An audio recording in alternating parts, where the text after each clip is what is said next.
Estamos gravando. Essa é a nossa aula de revisão da disciplina de Ciência Política. Hoje é dia 14 de abril de 2022, agora são 19 horas e 34 minutos. E a gente hoje, diferentemente dos nossos outros encontros, estamos aqui pelo Meet, justamente porque, já que estamos numa aula de revisão, eu acho bacana a gente ter uma troca aí de questões, de comentários. E antes da gente começar, estávamos aqui, antes da gravação, falando a respeito do trabalho. E eu tinha passado para vocês, num dos nossos encontros, que o nosso trabalho seria um trabalho escrito a respeito do tema de análise de conjuntura, a partir do texto sobre conjuntura que eu passei para vocês, em cima do meu livro, inclusive, que está disponível lá na biblioteca virtual, sobre o assunto, conjuntura política e análise de riscos. E depois, num outro encontro, eu comentei de que seria talvez mais interessante a gente, ao invés de fazer um trabalho escrito, transformar isso num seminário que eu vejo mais como uma discussão do tema.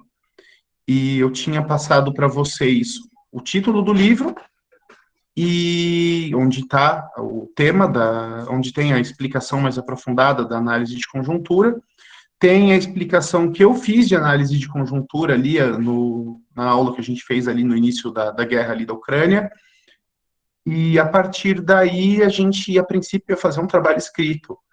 Então, eu propus depois que a gente transformasse isso em seminário.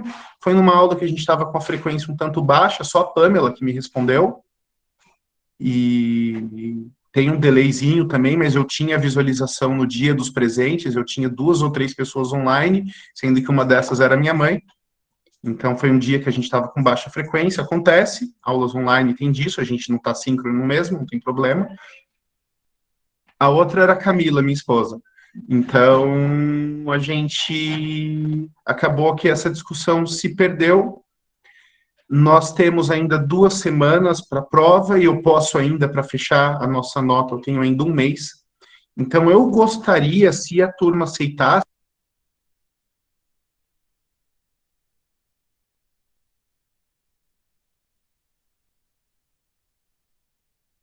Professor, tá mudo? Estou mudo? Vocês estão me ouvindo?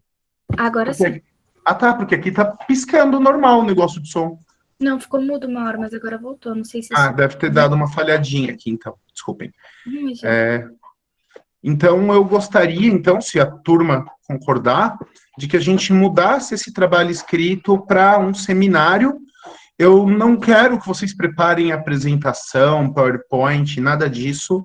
O que eu gostaria é que vocês lessem o texto, que é o meu livro, que está lá na biblioteca virtual, e fizessem, a partir daí, uma análise, desde a situação presente que a gente está vivendo de instabilidade no quadro internacional. E aí vocês têm também como base para isso a discussão que a gente teve na aula de conjuntura política, que, se eu não me engano, foi a nossa aula 5, mas o link está lá no YouTube, depois eu redireciono no nosso grupo do WhatsApp. A gente fizesse uma análise a partir da conjuntura de investimento. Então, vocês são estudantes de ciências contábeis, vocês, enquanto estudantes de ciências contábeis, um dos caminhos profissionais que vocês têm é a consultoria financeira. Então, que vocês, estudando o momento econômico e geopolítico, fossem capazes de traçar um plano de investimentos para um investidor fictício que os procurasse, para buscar aconselhamento de onde colocar e onde proteger o dinheiro dele nesse momento de instabilidade. Certo? Então, eu gostaria que a gente fizesse essa discussão. Ela pode acontecer, deixa eu ver aqui o nosso calendário. Estou abrindo aqui a folhinha do Windows, peraí. Hoje é dia 14, 21 é a prova, dia 28 de abril. Então, daqui 3 semanas. Não, 21 é feriado, 28 é a prova, dia... agora abril, 30, dia 5 de maio. Então, a gente tem aí 3 semanas para se preparar para esse trabalho. O que vocês dizem?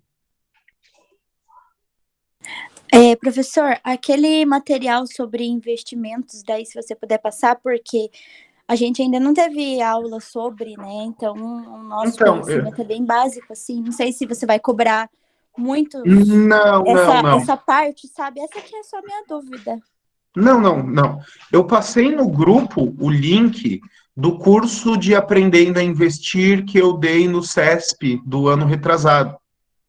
Que eu dei 2 aulas a respeito de aprender a investir, uma sobre renda fixa, uma sobre bolsa de valores. Ah, beleza. E esses links eu também botei no WhatsApp, eu posso direcionar para lá de novo. Tá lá no meu canal, inclusive, na playlist de links e palestras, vocês conseguem acessar. Mas eu posso direcionar esse material para vocês de novo. Não, tudo bem, eu dou uma olhada lá, professor. Tá bom? Obrigada. Aí tem, inclusive, porque assim, eu acho que une o objetivo da disciplina, que é, porque assim, disciplina de ciência política para alunos de contábeis, como quando eu trabalho com a galera de ADM também. Eu não estou aqui formando ou pretendendo formar cientistas políticos. Eu estou, e o meu objetivo é que vocês, aprendendo o básico da ciência política e aprendendo a ler o jogo político e a conjuntura do momento político, saibam das consequências que isso tem para a economia e para as finanças. É isso que vai ser cobrado de vocês no mercado, e é isso que eu espero que vocês aprendam a ler. Sabe, eu não quero formar aqui nenhum cientista político, não quero que vocês decorem os conteúdos que a gente tratou aqui de democracia, liberdade, república, monarquia. Não é essa a intenção. A intenção é que vocês conheçam o universo e o básico da ciência política para saber se mover dentro do quadro das mudanças, das altercações, das disputas políticas. Sei lá, esse ano tem eleição no Brasil. Eu estava conversando disso com outra turma de contábeis que eu estou trabalhando legislação tributária. Esse ano a gente tem eleição no Brasil, certo? Todo mundo sabe, eleição federal. Para a presidência da República, Senado, deputado federal, estadual, governador do estado. O resultado dessa eleição tem um impacto econômico muito grande. A gente tem hoje, né? Tudo pode mudar, né? Daqui até outubro. Mas a gente tem hoje, dentre as 2 principais candidaturas, 2 modelos políticos opostos. A gente caminha entre um modelo mais liberal na economia, que é o do atual presidente, e um modelo de maior controle do Estado sobre essa mesma economia do ex-presidente, que é pré-candidato. Então, entre Bolsonaro e Lula, um modelo de direita e um modelo de esquerda. Isso afeta a Bolsa de Valores, isso afeta o futuro de determinadas empresas. Então, por exemplo, o Bolsonaro fala que quer privatizar a Petrobras. O Lula fala que quer manter a Petrobras com o monopólio que ela, na prática, possui no mercado brasileiro. Que efeitos e que impactos que isso tem, por exemplo, para quem investe em ações da Petrobras ou para quem pretende investir nesse mercado de energia e de petróleo. Vocês veem que a gente tem 2 quadros quase que opostos que podem se desenhar. Vocês, vamos supor que sejam aí consultores de alguém que está querendo entrar em bolsa de valores. Compra ou não compra a Petrobras hoje? Professor, referente ao trabalho, ficou confuso ainda um pouco para mim. Você tinha falado de um valor antes, que tinha essa questão de investimento, esse valor vai continuar.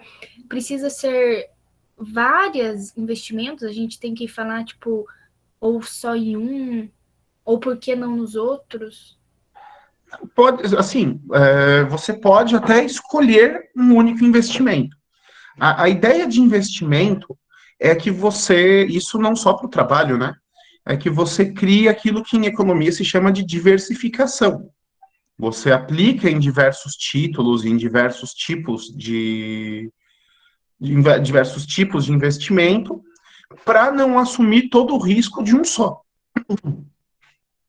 Você pega o teu dinheiro e coloca ele todo em um único papel.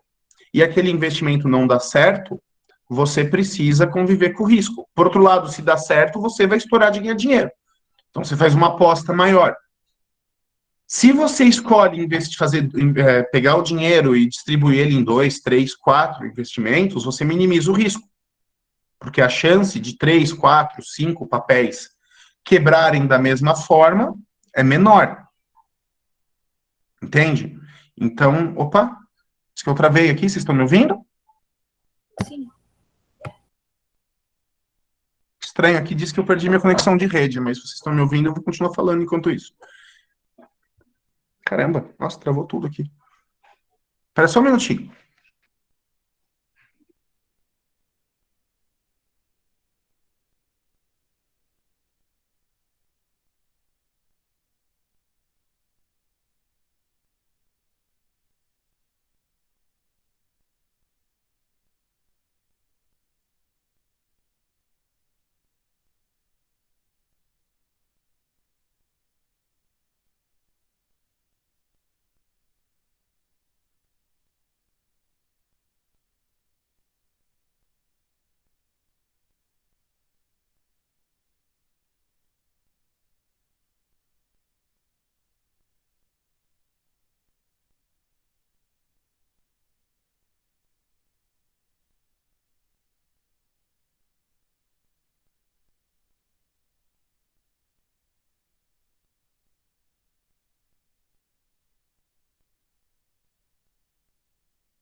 O meu computador que travou, gente, então eu mudei para o celular enquanto ele não volta, tá?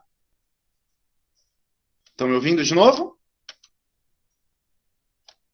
Sim. Tá, deixa eu conseguir retornar aqui.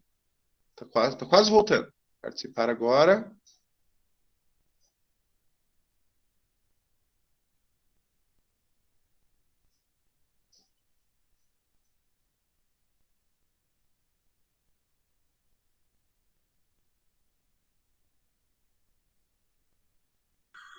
Voltei para o computador. Né? Então, a ideia do exercício é o seguinte. Vamos lá, vamos explicar e depois eu vou deixar por escrito no grupo para ficar mais objetivo. Vamos fazer uma análise do cenário internacional.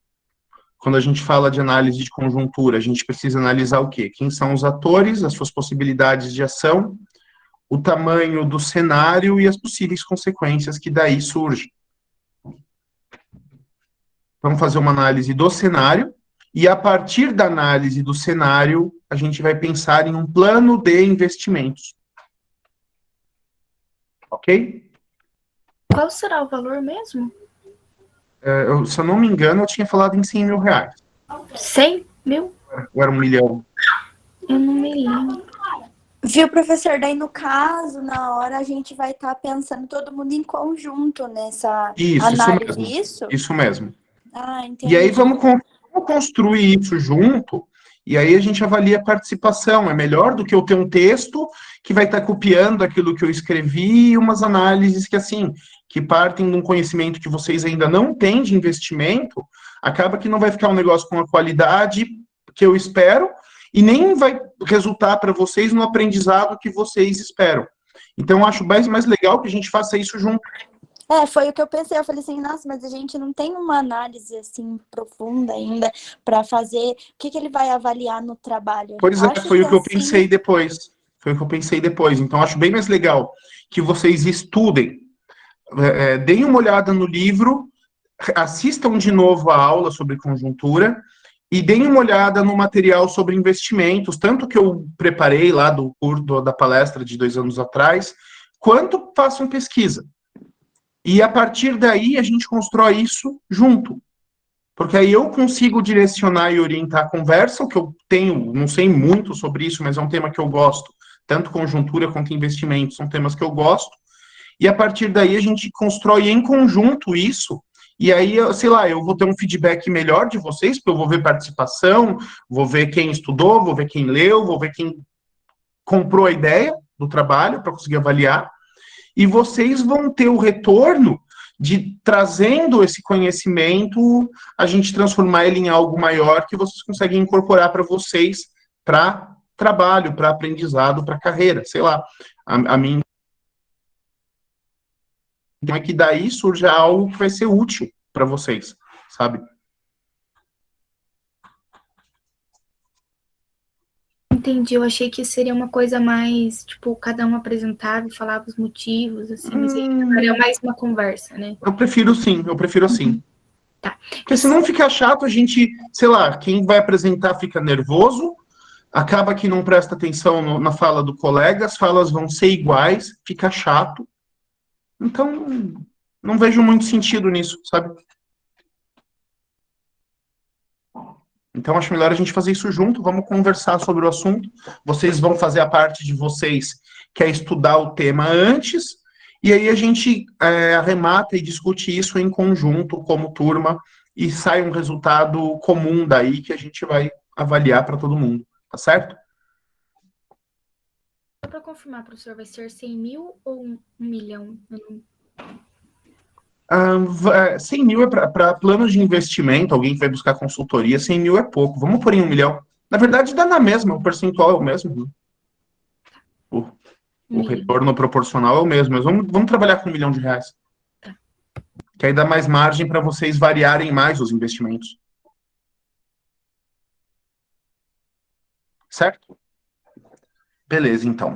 Eu vou compartilhar a tela aqui, eu vou voltar em alguns dos slides do nosso curso, para a gente trabalhar alguns pontos. Que eu queria de vocês hoje é participação. Então, dúvidas, opiniões, qualquer coisa que vocês queiram trazer, fiquem à vontade, tá? Acaba que, como a gente trabalha mais no YouTube, eu sou cismado com o Meet trava muito, acontece isso que aconteceu aqui. Toda vez que eu vou trabalhar com o Meet, eu não me entendo com essa plataforma aqui. Mas aqui o feedback aqui em tempo real e com a voz de vocês é melhor mesmo, né? Então, deixa eu... Ué, cadê? Agora eu não tô conseguindo compartilhar a tela. Vendo o seu... Eu gosto desse negócio. Peraí.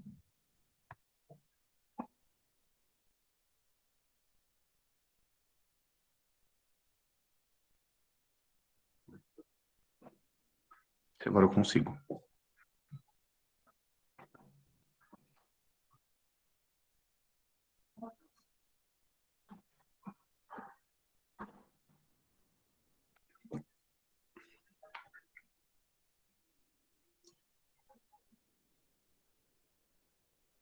Estão vendo? Tá compartilhando a minha tela aqui, né? Entrou em loop porque eu não consegui abrir o arquivo, tô direto na minha tela. Peraí. Estão vendo o slide? Sim. Sim. Tá. Esse slide que vocês estão vendo, parece que foi em outra vida, já faz um tempão. Deixa eu minimizar essa porcaria aqui que tá na minha frente. Esse slide é da nossa primeira aula, né? E eu trouxe essa citação do livro de Ciência Política do professor Marcelo Maciel, em que ele trata da necessidade do objetivo de se estudar ciência política. E aí eu cito, né? A imensa diversidade de paradigmas na história do pensamento político é uma evidência de que os mesmos são obras de verdadeiros inventores de mundos sociais possíveis, e não o resultado de uma imediata e inequívoca observação do mundo. E aí daí ele conclui que uma ciência política emancipada da filosofia política é impossível. Então, não sei se vocês se lembram, mas na primeira aula eu comentei, e eu gosto de começar a discussão de ciência política com esse tema, que ciência política é ciência, mas não é uma ciência da mesma forma que a gente entende a biologia, a química, a matemática. Por que a gente não pode pensar a ciência política dessa forma? A gente não pode ser dogmático quando fala em ciência política. Porque a gente está falando de possibilidades de organização da sociedade, que variam no tempo, que variam no espaço, que variam nas mais diferentes culturas. Alguém inventou algo que a gente trata por democracia ou por república, liberdade de expressão, direitos. Todas essas coisas que a gente discutiu aí durante o bimestre todo no curso de ciência política, elas surgem da discussão, elas surgem do debate, e elas foram propostas por autores, por uma série de autores em diversos momentos da história, foram recebidas pelas pessoas e se transformaram em aplicações políticas práticas, por meio das constituições das mais diversas. Então, assim, o que a gente vive por república no Brasil não é a mesma coisa que os gregos conheceram por república lá com Platão, que não é a mesma coisa do que foi a República Romana, que não é a mesma coisa que a República Americana ou que a República da Guatemala ou a República da Alemanha. Vocês entendem isso? Então é difícil a gente travar um conceito fechado do que é um tema de política. Muitas das discussões políticas, e a gente vive uma época em que as discussões políticas elas são muito agressivas, muito, às vezes, até violentas, elas partem do princípio de que é possível tratar desses temas com certeza absoluta. Então, quando a gente diz que uma posição de direita é melhor do que uma posição de esquerda, ou vice-versa, quando a gente diz que a república é melhor que a monarquia, ou vice-versa, a gente muitas vezes cai no erro pessoal, de acreditar que a nossa formação política e a nossa posição política, ela está respaldada por um critério de validade absoluto. E isso não é possível em ciência política. Sabe, eu tenho as minhas posições políticas, vocês já devem ter percebido algumas delas aí durante o curso, sabe? Eu sou mais simpático à monarquia do que à república, eu tenho uma visão mais conservadora do que socialista, eu tenho uma visão muito forte a favor dos direitos e garantias fundamentais, dos chamados direitos naturais. Eu tenho essa posição para mim, mas eu não tenho a possibilidade de afirmar essas coisas no sentido de, cara, eu estou certo, vocês estão errados, a minha posição é essa, e vocês aprendam com a minha posição, sabe? Eu jamais fiz isso, e eu espero, aliás, até pergunto para vocês, em nenhum momento acho que pareceu para vocês que eu estava impondo opinião ou doutrinando turma, certo? Certo.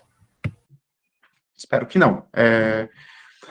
A gente pode falar em ciência, quando a gente está falando de ciência política, no sentido de que para a gente conversar a respeito dessas coisas, então, para eu poder explicar para vocês o que é democracia, o que é o Estado, o que é soberania, o que é a divisão de poderes, o que é poder executivo, legislativo, judiciário, o papel do presidente da República, o papel do primeiro-ministro, o papel do monarca, para eu poder me referir a essas coisas, eu preciso de um mínimo possível de significação objetiva. Então, eu preciso, quando eu falo e explico para vocês o que é república, eu preciso partir de um conhecimento que é comum aos cientistas políticos, a partir do qual seja possível fazer a discussão. Porque se cada um entende esses temas da sua forma pessoal, subjetiva, e não parte de um significado e de um fundo comum, a gente não está fazendo discussão porque cada um está falando de uma coisa. Certo? Então, a gente pode falar em ciência política e a gente pode falar num conhecimento objetivo da política dentro dessa perspectiva. Da perspectiva de que a gente precisa dar um significado para esses termos para poder discutir, para podermos discuti-los. Eu preciso entender o que os grandes autores entendem por república para poder ensinar república para vocês, para que vocês entendam que nós no Brasil vivemos numa ordem republicana e que a partir dessa ordem republicana que a gente precisa entender o funcionamento da nossa política. tá certo? A gente começou o curso por aí, e agora que a gente começa a encerrar essa parte mais teórica do curso, eu acho que é importante retornar a esse assunto para que quando a gente, daqui a um mês, depois do seminário, for estudar as opções políticas que o Brasil fez na Constituição Federal, a gente entenda que isso parte de um sem número de posições políticas possíveis. A gente é, no Brasil, hoje, uma república presidencialista de orientação social-democrata. Nós não somos uma monarquia, nós não temos poderes absolutos ou poder moderador na nossa república, nós não somos uma república parlamentarista, então o Congresso Nacional não tem o poder de dirigir o governo, quem faz isso é o presidente, e nós somos uma república de orientação social-democrata, porque nós temos ali um equilíbrio entre os interesses do capital e os interesses do trabalho, e isso nos impede de seguir uma via plenamente socialista ou uma via plenamente liberal. A gente tem uma agenda de compromisso entre liberalismo e socialismo. Isso constitucionalmente. Poderia não ser assim. Nós poderíamos ser uma monarquia, como já fomos, nós poderíamos ser um Estado de orientação socialista, como já fomos, ou um Estado de orientação capitalista mais dura, como também já fomos, com a segunda e a terceira Constituição da República, a gente seguiu uma via bem liberal e depois uma via bem centralista, bem de controle estatal e planejamento econômico. A gente poderia ser um parlamentarismo e os nossos políticos adorariam que nós fôssemos. Mas nós, ao estudarmos aquilo que somos, ao estudarmos aquilo que nós, enquanto Estado, temos por organização, a gente tem que saber que as coisas não necessariamente precisariam ser desta forma. E é por isso que eu gosto de tratar da ciência política como algo em aberto, como uma discussão, como um debate. E dentro desse debate, eu optei, e isso já é a segunda vez que eu trabalho com essa disciplina desta maneira, eu optei por, ao invés de trazer autores, então, ao invés de trazer para vocês Platão, ao invés de trazer São Tomás de Aquino, ao invés de trazer Maquiavel, Hobbes, Rousseau, Marx, Weber, ao invés de trazer autores, eu optei por trazer temas. Primeiro, porque, como eu já falei para vocês, o objetivo aqui não é formar cientistas políticos. Então, eu não quero fazer que nem curso de filosofia em escola, que a professora chega na frente, traça uma linha do tempo, bota o nome de um monte de pensador e explica a obra do pensador. Porque vocês vão ser contabilistas daqui 2, 3 anos, e o que interessa para vocês uma lista com nome de autores, datas e obras e coisas que eles fizeram? Nada. Para quem tem interesse. Por isso, vocês podem tranquilamente acessar essas obras e estudarem. Mas o que me interessa da ciência política é o produto do pensamento dessas pessoas, na medida em que eles são aquilo que ali o professor... Cadê aqui? O professor Maciel, do trecho ali que eu projetei para vocês agora há pouco, chama de pensadores de mundos possíveis.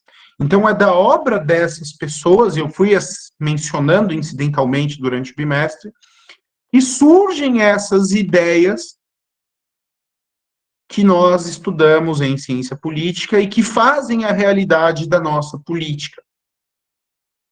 Tá certo? Então, esse foi o objetivo do curso até aqui. Esse foi o meu método de trabalho com vocês desde fevereiro até agora.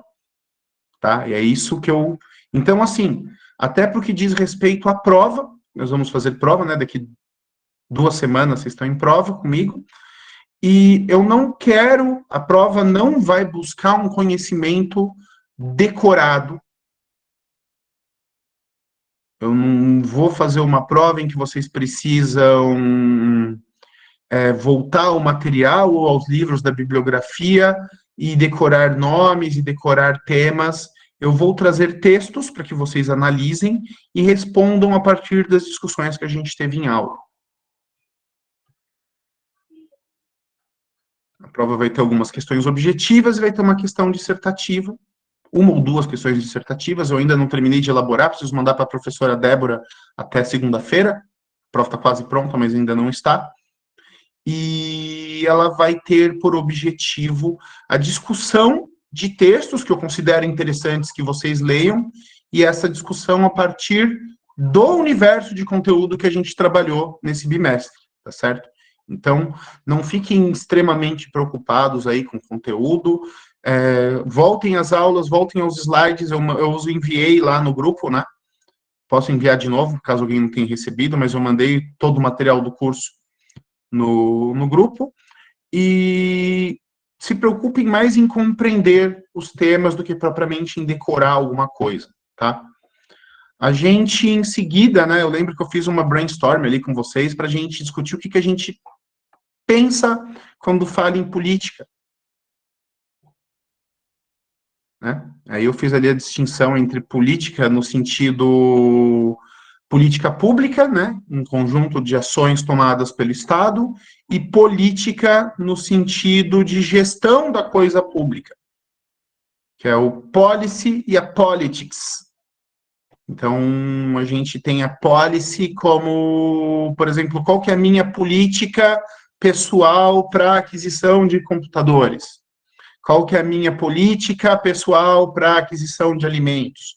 Qual que é a política da gestão pública para compra de livros didáticos? E a gente tem a política no sentido de discussão da coisa pública, de como o Estado é gerido. Quando a gente fala em policy, a gente está falando do curso de gestão pública. Ou do curso de administração, quando a gente fala em gestão privada. É uma coisa que não nos interessa tanto em ciência política. O que nos interessa é a politics. Política no sentido de como o Estado é administrado, como são feitas as leis. Como que a vontade de alguns, sejam maioria ou minoria, se torna algo normativo, ou seja, algo que é imposto aos demais.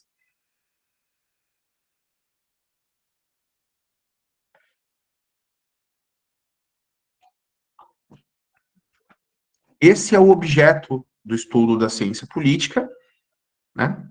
A luta pelo poder e a administração deste. Deixa eu voltar aqui para a tela, porque isso estava no slide da aula e aí vocês conseguem visualizar comigo.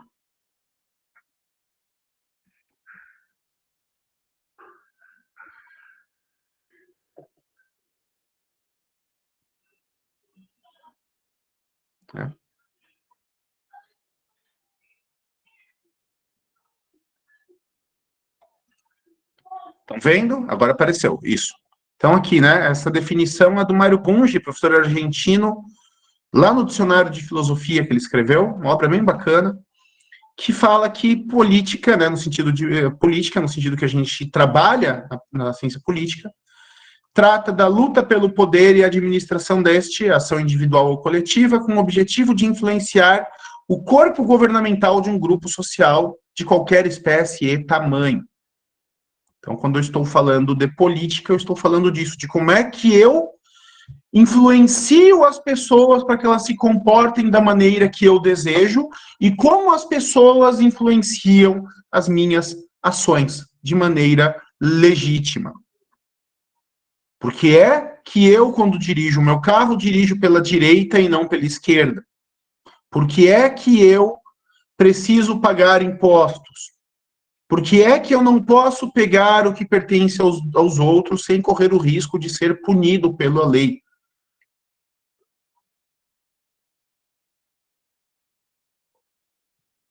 Tá? É por isso que a gente estuda ciência política.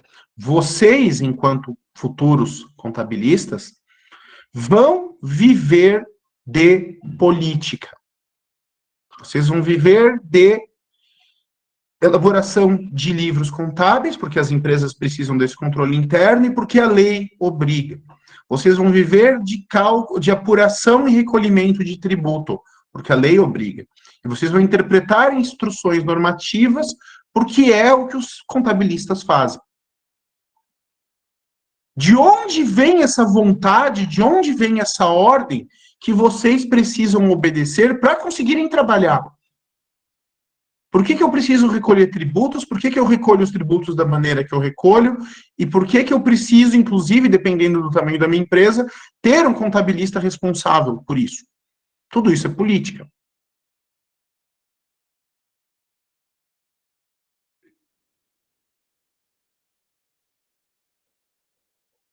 Vou voltar aqui no slide.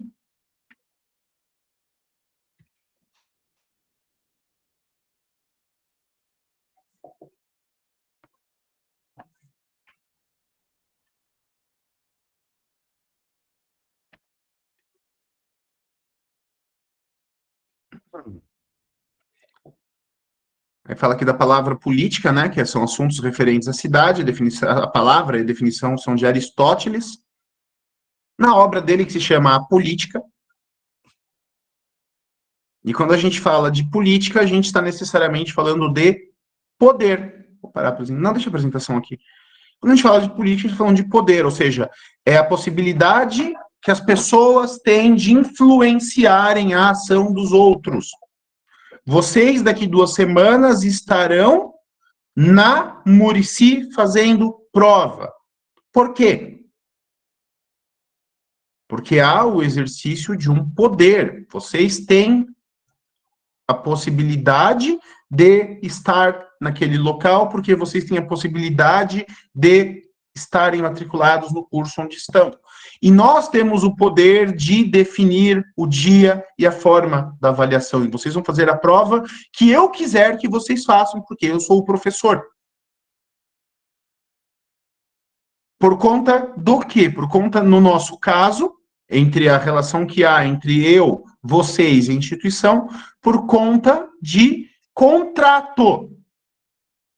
Vocês aceitaram as regras da instituição, eu aceitei as regras da instituição, e por isso nós vamos ter aí um exercício conjunto de poder a partir de uma regra que é contratual. E quando a gente está falando de contrato, a gente está falando de acordo.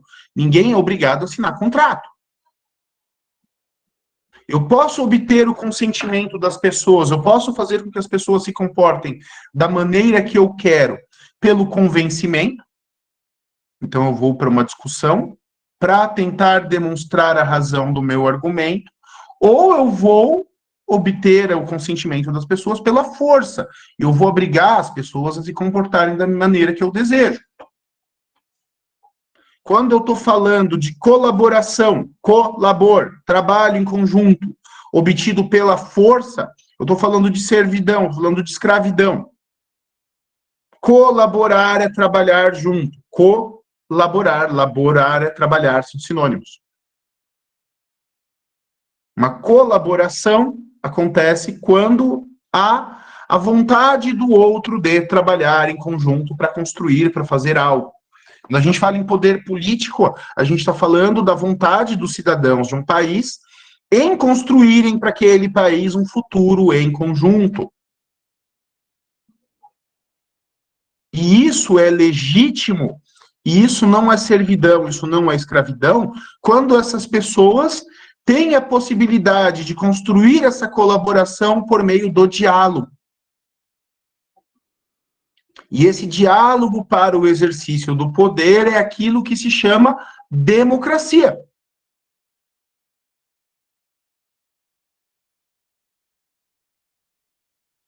Você vai lá na Constituição, todo poder emana do povo. Isso quer dizer que aquilo que o Estado pode fazer, aquilo que o Estado pode agir, surge da vontade popular. Tudo aquilo que o Estado faz, até botar na cadeia, até cobrar imposto, surge das leis.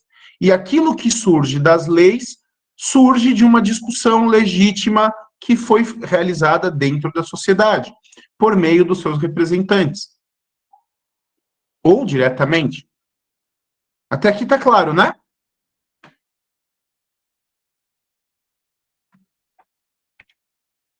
Sim. Quando a gente está falando de política, a gente está falando de uma relação entre homens livres. O homem livre é aquele que pode opinar... Para, sumiu a tela aqui, peraí.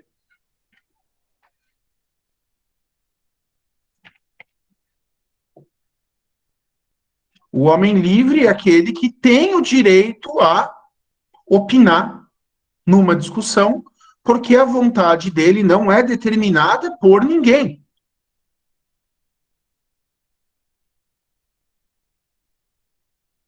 O cidadão é aquele sujeito que tem o direito de participar das discussões dentro de um Estado sobre a organização e a aplicação do poder. Essa pessoa tem direitos de cidadania.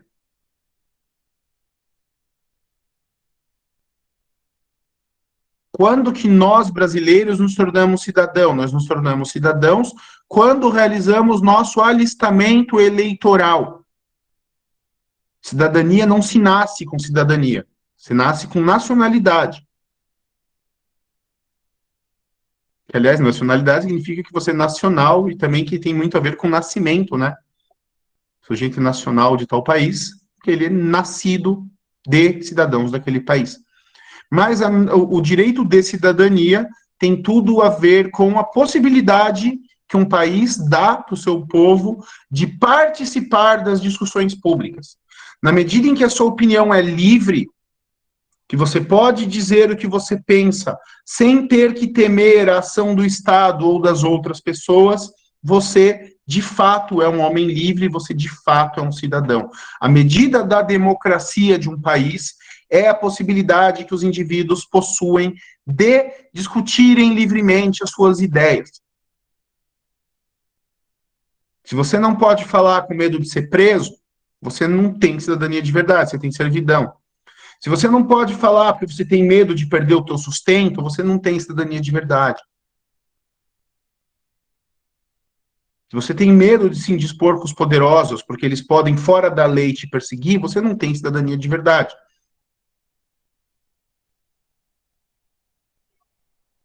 Não se faz cidadania sem liberdade. E aí tem um problema, principalmente nos estados modernos, e principalmente nos estados modernos pobres, como o Brasil, que liberdade requer condições materiais. Para você poder ter autonomia, para você poder mover sozinho, se mover sozinho na vida, faça as suas convicções e faça os seus objetivos, você não pode estar determinado pela necessidade. Aquele sujeito que tem medo de decidir porque está num cabresto de um coronel, ou porque tem medo de perder uma bolsa, ou porque não tem a segurança no local onde mora, que não tem para onde voltar, que não tem para onde viver, que não tem para onde comer, não tem o que comer, esse sujeito dificilmente vai conseguir autodeterminar a própria vontade. É só vocês verem no Brasil o fenômeno que há do voto de cabresto, ou da venda de votos, do coronelismo. O sujeito que não tem cultura dificilmente vai conseguir determinar a própria escolha. Vejam o fenômeno das fake news.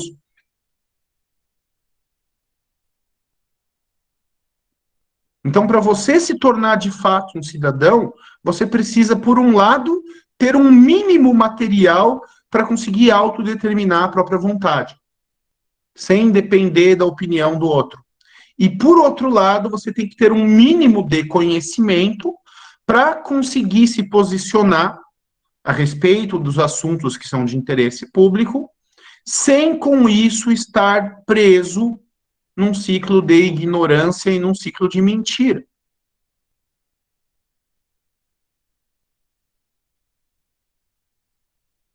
E aí a gente está falando de um país onde a maior parte da população é analfabeta funcional, e onde um percentual grande, embora não seja a maioria, está na miséria. E isso é um vício para qualquer democracia. Ah, você está falando que essas pessoas não têm que participar do processo democrático? Pelo contrário, essas pessoas precisam ter a sua cidadania promovida, protegida, para que elas venham a ingressar na discussão pública, trazendo suas necessidades, mas também trazendo a sua visão de mundo, para que isso enriqueça a discussão. E para que a gente tenha uma democracia que inclua as pessoas, não que as exclua. Que melhore o processo de discussão pública e não que piore.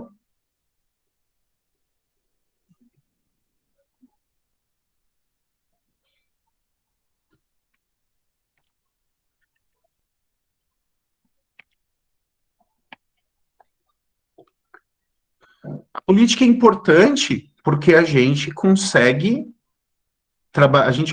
construir as nossas coisas, a gente consegue construir tanto na esfera... Puta, não tá aparecendo aqui, saco, peraí.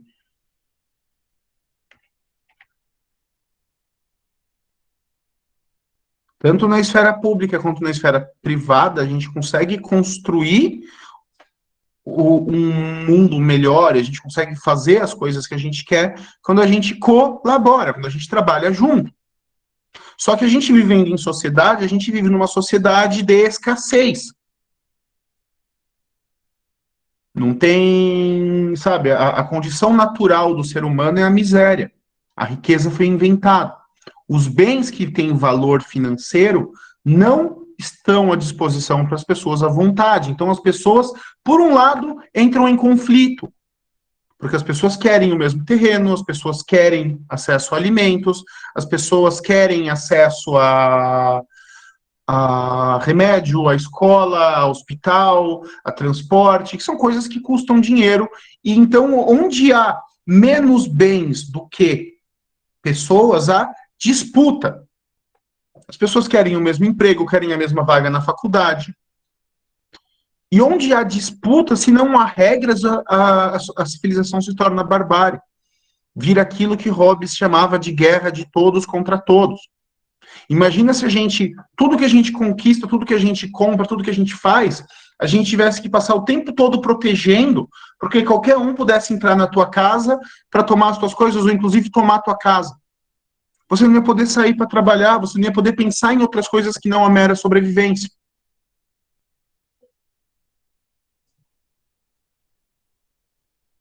Então, o Estado ele tem esse aspecto de criar uma regra do jogo e criar uma regra de convívio para que as pessoas não se matem. Para que as pessoas consigam viver juntas. Para que as pessoas não tomem o que é do outro, para que reconheçam que há um bem, uma propriedade que é do outro. E para que você, podendo se despreocupar um pouco da segurança das pessoas e das pessoas que estão sob sua responsabilidade, que são do teu afeto, e das coisas que você adquiriu e das coisas que você precisa para viver e trabalhar, você possa pensar em outras coisas. Você possa, como diz Hobbes e também diz Rousseau, embora num sentido diferente, sair do estado de natureza para entrar no estado de cultura. Porque é no estado de cultura, que cultivo, né, que você pode cultivar uma horta, que você pode criar um produto, que você pode aprender algo para prestar um serviço, e com isso realizar trocas com as pessoas. E nessa troca, você vai oferecer força de trabalho, conhecimento, tempo, valor, e é nisso que você consegue criar coisas e fazer coisas. Então, para impedir a guerra de todos contra todos e para regulamentar essa colaboração, esse trabalho junto, é que nós precisamos da política e o principal instrumento da política, o principal instrumento do poder para fazer com que as pessoas convivam e colaborem é o Estado. Para estabelecer as regras de convívio e para estabelecer as punições quando há violação a essas normas de convívio.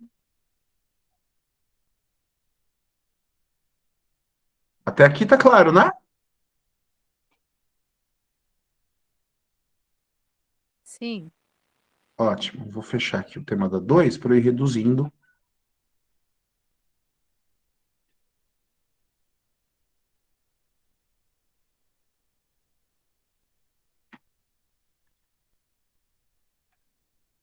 A gente falou, então, ali, nas nossas aulas, a respeito do Estado.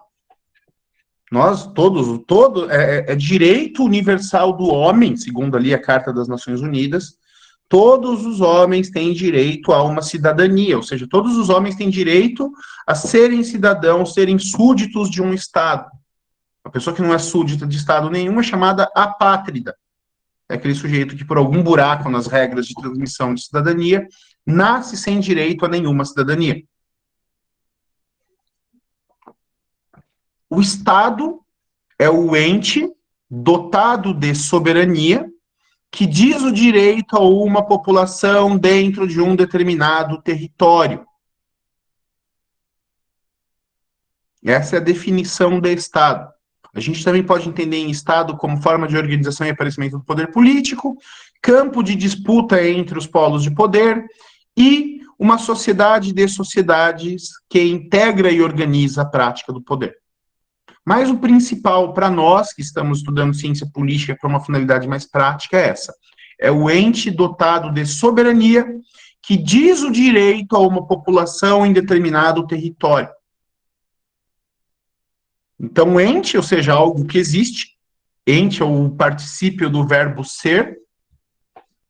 Então, é um ser, uma coisa, uma instituição, uma organização que possui soberania.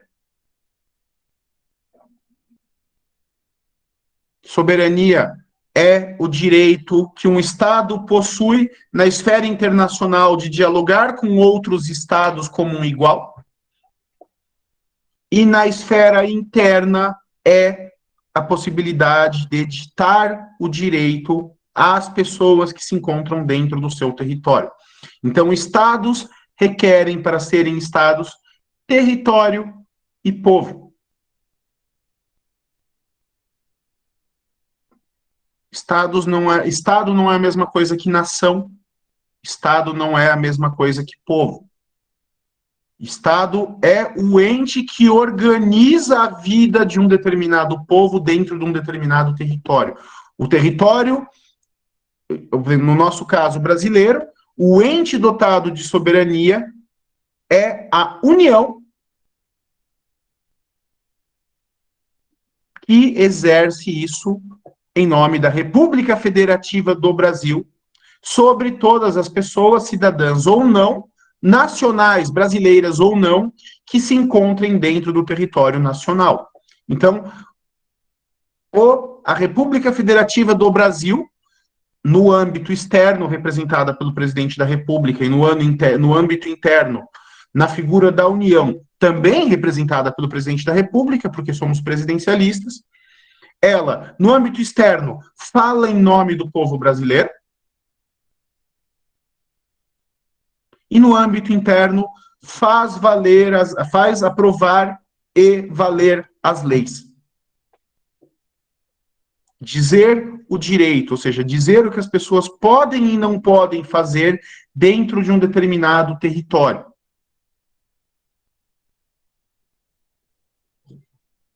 Vou voltar aqui para o slide, peraí.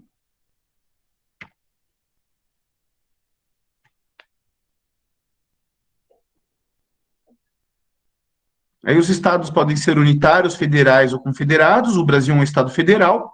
República Federativa do Brasil.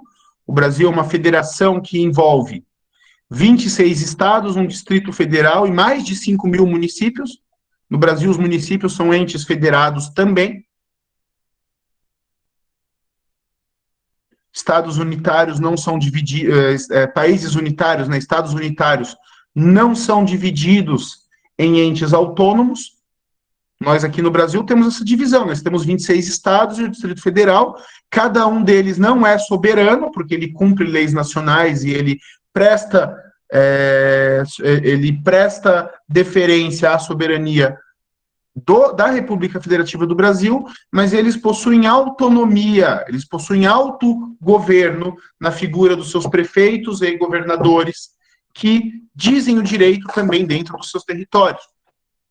O Brasil é um Estado federal. Lembrem-se do nome do Brasil, que é República Federativa do Brasil.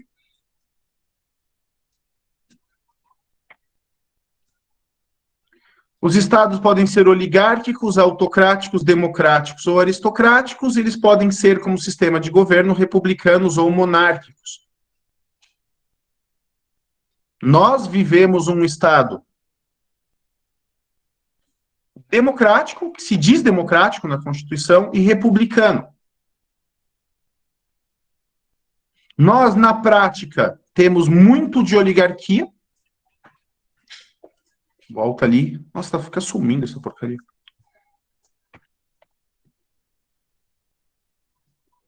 Nós, na prática, vivemos muito de oligarquia,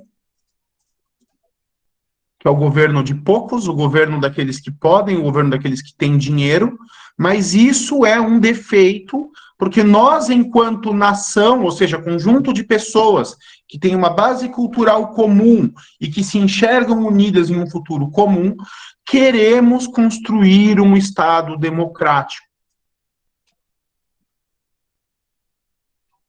Dentro de uma república. E essa foi uma escolha democrática no voto feita pelo povo brasileiro.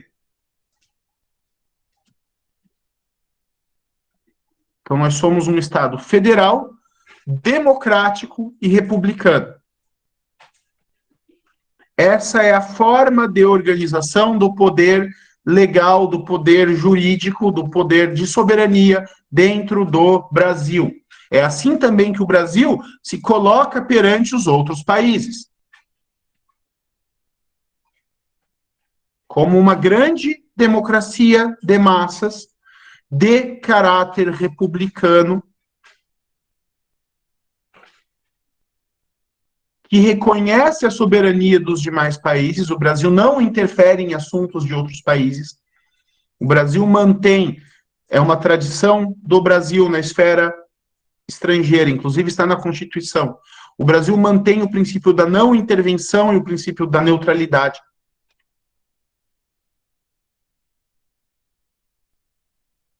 Porque isso é vontade do povo brasileiro, tá certo? Nós temos um elemento oligárquico muito grande de poderosos barões bilionários que mandam e desmandam no Estado, mas nós temos um programa de país, nós temos uma vontade de construir um país que não é assim.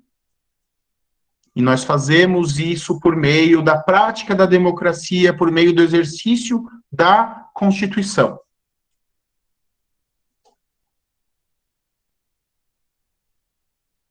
Esse foi o tema da nossa aula 3.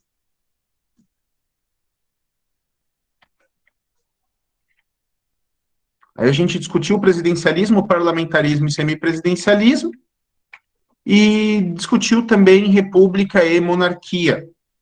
Eu vou parar a apresentação. Quanto ao presidencialismo e parlamentarismo, o que nos interessa? No presidencialismo, como o nome diz, a gente tem uma junção das funções de Estado na pessoa do presidente da República.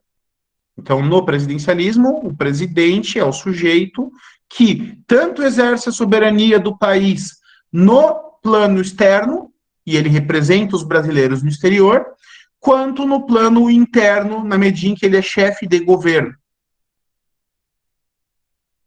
No parlamentarismo, a coisa é diferente, porque nós temos uma divisão.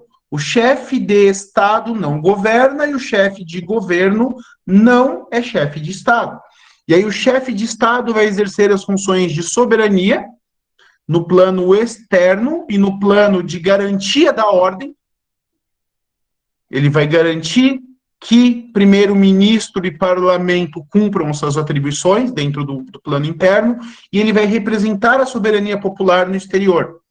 E, enquanto isso, o primeiro-ministro governa, cuida do orçamento e cuida da execução e aplicação das leis. E nós temos o semipresidencialismo, em que há uma divisão dessas funções entre primeiro-ministro e presidente. Tá? A gente viu uma aula com mais detalhes a respeito disso, mas eu acho que não cabe muito mais discussão a respeito desse tema agora.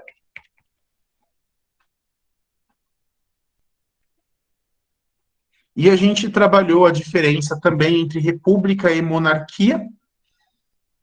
República, res pública, coisa pública, é o regime em que todos os súditos do Estado são iguais. Então, os súditos do Estado não têm prerrogativas de nobreza por nascimento ou conquista de privilégios. E aí a frase principal que define uma república é a de que todo o poder emana do povo.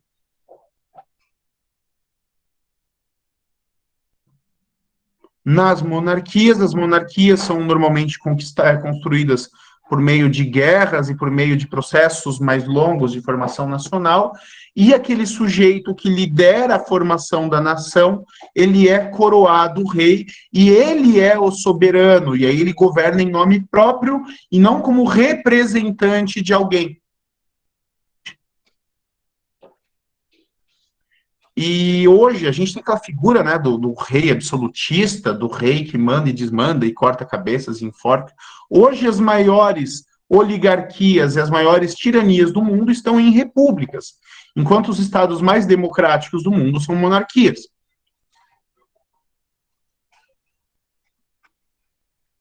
A república dá uma acessibilidade maior ao poder por parte da população, segundo os republicanos. A monarquia permite um Estado pensado no longo prazo, segundo o monarquista. É difícil falar em qual é o melhor regime, eu, como falei para vocês, eu pessoalmente sou monarquista, mas eu só estou falando para vocês isso depois de tratar desse assunto com vocês 2 vezes. Mas é difícil falar em qual é o melhor, porque esses regimes são frutos da história dos países.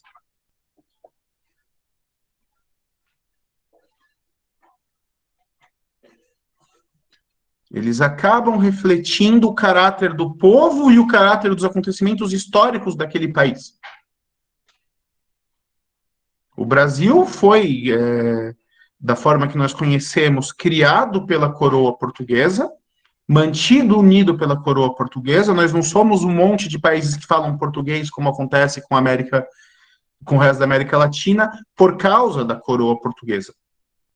E depois por causa dos imperadores brasileiros, que portugueses também o eram.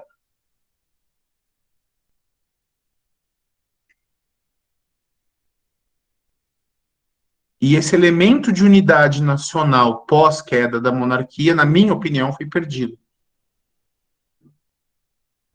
Mas a minha opinião, como eu falei para vocês, ciência política é ciência no sentido de que há um sentido exato do que significa monarquia e do que significa república, não da medição entre os dois.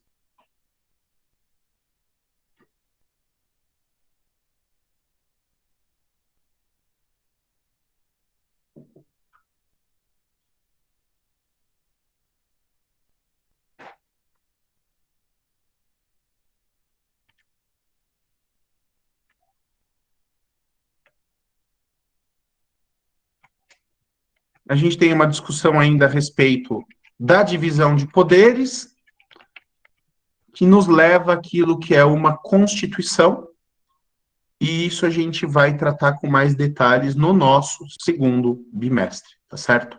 Pessoal, a gente está já com o nosso horário de aula aí se esgotando, então eu agradeço a todos, desejo a todos aí uma feliz Páscoa, aproveitem o feriado, aqueles que são cristãos, pensem naquele que é o motivo desse feriado, aquele que morreu e que deu a vida para permitir que nós também a tivéssemos.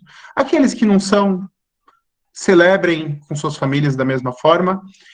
Fiquem com Deus, tenham uma boa noite. Aliás, vocês ficaram com alguma dúvida, alguma coisa a pontuar, comentar a respeito do curso, dos temas, da revisão? Só que eu tô lascado, né? Oi, tá bem baixo, Samuel, não tô ouvindo. Tô lascado, professor. O resto, Quê? só tenho a comentar que eu tô lascado. O resto tá de boa. Lascado por quê, rapaz? Ô, professor, eu assisti uma aula sua só. Pô, mas elas estão todas no YouTube, eu só assisti, você tem tempo? É isso que é o complicado. Pouco tempo. Então vai com a cara e com a coragem aí, né?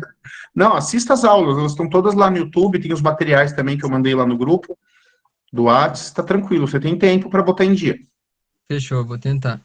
tá bom? Faça isso. Tá bom. Me trocar de turma aí, fiquei quase um mês na turma. Fiquei uma semana da turma diferente, daí agora que eu tô aqui. Aí você tava com... Quem que tá com essa disciplina na outra Tava no turma? primeiro período, daí eu fiz transferência pra essa faculdade e eu Ah, fiquei no primeiro entendi, você período. veio agora então, né? Tô chegando agora. Ah, bem-vindo então, e olha, fica à vontade, você tá no nosso grupo do WhatsApp, não tá? Tô. Então, tem lá o link das aulas do YouTube, inclusive essa eu vou colocar lá também. Você tem um tempinho aí, tenta colocar isso em dia. Tá tudo gravado lá, é só ir assistindo. Uma boa, você Fechou. pega Vou aí correr o, atrás, o professor. ritmo, tá bom? Beleza. Mais alguma dúvida, algum comentário? Então, se todos se calam, a gente encerra a aula por aqui. Eu vou encerrar a gravação, tá bom? Boa noite a todos. Interromper. E é isso aí.